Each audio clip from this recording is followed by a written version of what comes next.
네, 외신을 통해서 주요 이슈들 체크해보는 픽미업 시간입니다. 오늘도 매일경제신문의 추동훈 기자님 나오셨습니다. 안녕하세요. 네, 안녕하세요. 네, 오늘도 외신에서 중요하게 다뤄지고 있는 내용들 정리를 해볼 텐데요. 오늘은 또 어떤 소식들이 준비가 돼 있을까요? 첫 번째 기사부터 확인해 보시죠. 자, 오늘의 첫 번째 기사는요, 미국의 반도체 지원법과 관련한 소식으로 준비가 돼 있습니다. 자, 바로 인텔이 85억 달러의 보조금을 받는 내용이 드디어 공식화가 됐다는 소식이고요. 자, 대출 지원까지 110억 달러가 추가로 합의가 되면서 반도체 보조금 가운데는 최대 규모로 기록이 되고 있습니다. 자세한 내용 한번 정리를 해볼까요? 네, 미국의 반도체 지원법이죠. 칩스법으로 인해서 전 세계가 굉장히 관심이 커지고 있는 상황입니다. 특히 인공지능이 계속해서 발달되고 있고요. 이와 관련된 관련 산업들, 관련 기업들에 대한 관심이 커지고 있는데요. 특히 미국을 중심으로 한 이 반도체 지원법, 그리고 보조금이 어떻게 지급되느냐에 따라서 전체 반도체 시장에도 큰 변화가 있을 것이다라는 기대감이 커지고 있죠. 관련된 뉴스가 계속해서 쏟아져 나오고 있는데요. 공식적으로 미국이 네 번째로 인텔에 대한 지원을 확정했습니다. 인텔 같은 경우에는요, 잘 알려져 있다시피 미국 기업이죠. 미국을 대표하는 반도체 회사로서 지금까지는 설계에 집중해 왔었다면 앞으로는 생산과 여러 공급까지 들어가는 데 있어 주요한 역할을 할 것이다라는 기대감이 커지고 있는 상황입니다. 자, 그런 가운데 역대 최고의 보조금이 현재 인텔에 지급될 것이다라는 미국 정부의 공식 발표가 있었습니다. 자, 20일이죠. 미국 상무부는 반도체 법에 따라서 인텔에 대한 85억 달러의 보조금을 지급한다라고 발표를 했습니다. 그런데 이게 다가 아닌 것 같습니다. 직접 자금 85억 달러는 보조금으로 지급이 되고요. 110억 달러 같은 경우에는 대출을 통해서 추가적으로 지원이 들어간다는 것입니다. 자, 이 둘을 합친 게 약 200억 달러인데 한국 돈으로 무려 27조 원에 달하는 어마어마한 자금이 인텔로 들어가는 것입니다. 결국에 이러한 인텔에 대한 투자는 인텔의 발전 그리고 이를 중심으로 한 미국 기업들의 발전으로 이어질 것이다 라고 기대감이 커지고 있고요. 이번 지원을 통해서 미국에서 일자리가 약 3만 개가량 늘어날 것이다 라는 분석도 같이 나왔습니다. 결국 일자리와 함께 반도체가 미국 기업 중심으로 재편될 수 있다라는 기대감은 반대로 한국 기업인 삼성전자와 SK하이닉스 그리고 대만의 TSMC에는 어찌 보면 악재로 작용될 수 있다라는 우려도 커지고 있다는 점도 체크해 봐야 될 것 같고요. 자, 지금까지 네 번째 네 군데의 보조금 지급이 있었습니다. 그런데 그 규모를 따져보면 이번에 지급된 인텔과 비교해 굉장히 적은 금액이었고요. 인텔을 시작으로 향후 이때까지 뉴스가 나왔었던 삼성과 TSMC에 대한 지원금도 추가적으로 지급될 것이다라는 분석도 같이 들어가 있습니다. 자, 과연 이러한 지급이 인텔에 얼마나 경쟁력을 키워줄 수 있을지 봐야 될 것 같고요.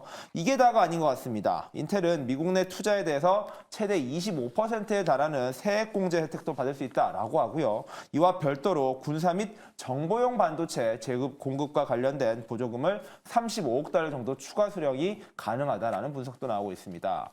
이거 보기에 따라서는 사실상 미국 정부의 미국 기업 밀어주기가 아니냐라는 의혹까지 나오고 있는데요. 과연 이 반도체 시장에 얼마나 큰 파급력을 미칠지 앞으로가 정말 진검승부가 펼쳐질 장이 펼쳐질 것 같습니다. 네, 미국이 이렇게 자국 기업 인텔에 대한 통큰 지원을 결정을 했는데요. 자, 이렇게 되니까 이제 삼성전자나 TSMC 같은 기업들도 이제 좀 보조금에 대한 내용들이 나오지 않을까 하는 기대가 커지고 있는데, 자, 지금 좀 어떤 내용들 나오고 있나요? 네, 맞습니다. 이제 삼성과 TSMC는 향후 어떤 보조금, 얼마나 많은 보조금을 받을지를 놓고 기다리고 있는 상황입니다. 현지 보도는 이미 여러 번 나왔었습니다. TSMC 같은 경우가 먼저 나왔었는데요.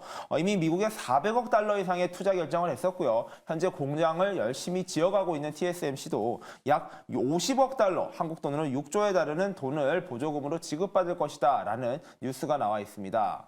인텔에 비해서 다소 작은 금액인데요.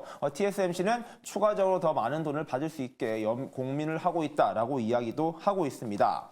삼성전자 역시 약 60억 달러에 달하는 보조금이 지급될 것이다 라고 이야기는 되고 있지만 인텔보다 적은 만큼 삼성은요 추가적인 투자를 통해서 더 많은 보조금을 받을 수 있는 전략도 도모하겠다라는 입장을 밝혔습니다. 네, 이렇게 미국이 반도체 지원금을 통해서 이렇게 반도체 채권 잡기에 좀 나서고 있는 상황인데요. 자, 이제 국내 기업들에 미치는 영향도 앞으로 좀 지켜보셔야겠고요. 또 삼성전자에 지원이 될 보조금 어느 정도 규모가 될지도 저희가 좀 후속 기사 나오면 전해드리도록 하겠습니다. 자, 그럼 이어서 다음 기사로 넘어가 보도록 하겠습니다. 자, 오늘의 두 번째 기사는요, 비트코인 관련 기사로 준비가 돼 있습니다. 자, 연일 급등하던 비트코인 가격이 일주일 만에 20% 급락세를 기록했는데요. 또 오늘장에서는 좀 일부 반등에 나서면서 그야말로 좀 변동성 장세를 보이고 있습니다. 자, 투자자분들이 좀 대응하기가 너무 어려운 상황인데요. 좀 어떤 내용들 나오고 있나요? 네, 맞습니다. 이 비트코인 가격이 최고점을 찍은 이후로 현재 흔들리는 모습을 보이고 있습니다. 일주일 사이에 고점 대비 17%가량 하락했다라는 보도가 나오고 있습니다. 자, 역대 최고가 지난 13일에 썼었죠. 73,800달러까지 올라갔었습니다. 시장에서는 이 천장이 어디까지 갈 것인가, 어디가 천장일지를 놓고 여러 가지 갑론을박이 있었는데요. 그 이후로 계속해서 조정장에 들어가면서 현재 그 흔들림이 계속해서 이어지고 있는 상황입니다. 현재 비트코인 가격은요, 오늘 오전 기준으로 63,000달러까지 갔었습니다. 그리고요, 조금 더 흔들렸을 때는 67,700달러까지 내려갔었는데요. 이게 일주일 전에 최고가 대비 10,000 달러 이상 떨어진 가격이고, 비율로 따지면 20% 가까이 빠진 가격인 것입니다. 사실 최근에 비트코인 뉴스는요, 계속해서 상승장에 대한 뉴스밖에 없었죠. 그렇다 보니까 호재, 그리고 어디까지가 올라가느냐가 더 중요한 뉴스였다면, 이번 주부터 그리고 지금부터는 정말로 얼마나 더 떨어지는 조정장이 나오느냐가 중요해질 것 같습니다. 말씀해 주신 대로 현재는 다시 조금 반등에 성공해서 66,900달러, 67,000달러를 왔다 갔다 하고 있는데요. 눈치 싸움이 계속 치열해지고 있는 상황이 이어지고 있는 상황에서 최고가에 대해서 부담을 느낀 기존의 투자자들이 자금을 빼고 있다라는 것이 여러 가지 분석인 것 같습니다. 전문가들은요, 6만 달러의 벽이 만약에 무너질 경우 5만에서 5만 2천 달러까지는 급격하게 떨어질 수 있다라고 분석을 내놓고 있는 만큼 일단은 6만 달러 선을 얼마나 잘 지지할 수 있느냐가 지금의 비트코인 가격 변동성에서는 중요한 분수령이 될 것 같습니다. 네, 최근 비트코인 가격은 차익 실현의 조정 그리고 반등 계속되는 좀 변동성 장세를 보이고 있는데요. 언제나 이렇게 변동성이 높은 투자에는 유의를 해 주셔야겠고요. 자, 그럼 이어서 마지막 기사로 넘어가 보도록 하겠습니다. 자, 오늘의 마지막 기사 체크해 보겠습니다. 이번에는 유럽으로 넘어가 보도록 할 텐데요. 자, 22일 라가르드 총재가 6월 금리 인하를 시사했습니다. 다만 첫 번째 금리 인하 이후에 추가 인하에 대해서는 장담을 할 수 없다라고 덧붙이기도 했는데요. 유럽 분위기 한번 살펴볼까요?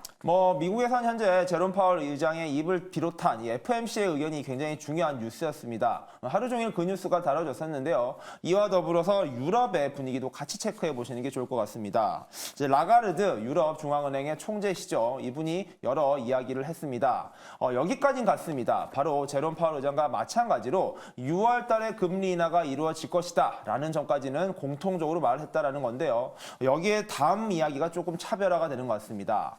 자, 미국의 연준 같은 경우에는 올해 약 3차례 금리 인하가 가능할 것이다 라는 기존 입장을 연이어서 가져갔다라고 정도로 정리를 해볼 수 있었는데요. 반면에 유럽 중앙은행 같은 경우에는 6월 달에 한 차례 인하까지는 예견이 가능하지만 그 다음의 상황에 대해서는 전혀 알 수가 없다. 사실상 오리무중이다라는 이야기를 했다라는 겁니다. 결국에는 향후에 하반기의 분위기가 생각보다 녹록치 않을 것이다라는 입장을 유럽 중앙은행의 총재가 말했다라는 점, 어찌 보면 미국보다 다소 불안한 시장의 장세를 유럽이 가져갈 수 있다라는 것을 확인했다라는 뜻으로 봐야 될 것 같고요. 금리 경로를 예측하기 힘들다라는 뜻은요, 유럽에서 투자를 해야 되는 사람들 입장에서는 리스크가 커지는 상황이라고 봐야 될 것 같습니다. 그 말인즉슨 반대로 미국으로의 투자가 몰릴 수 있다라는 이야기로도 해석될 수 있을 것 같고요. 반대로 유럽의 변동성만 잘 해결된다면 세계 경제가 완만하게 경착륙할 수 있는 좋은 기회가 될 수 있다라는 분석도 같이 나오고 있습니다. 네, 22 총재가 6월 금리 인하를 시사했다라는 소식 정리해봤고요. 또 추가로 오늘 스위스가 이 선진국 내에서는 처음으로 깜짝 금리 인하를 단행했다는 점도 참고해 주시기 바랍니다. 자, 오늘 저희가 준비한 소식은 여기까지고요. 오늘도 매일경제신문의 추동훈 기자님과 함께했습니다. 고맙습니다. 네, 감사합니다.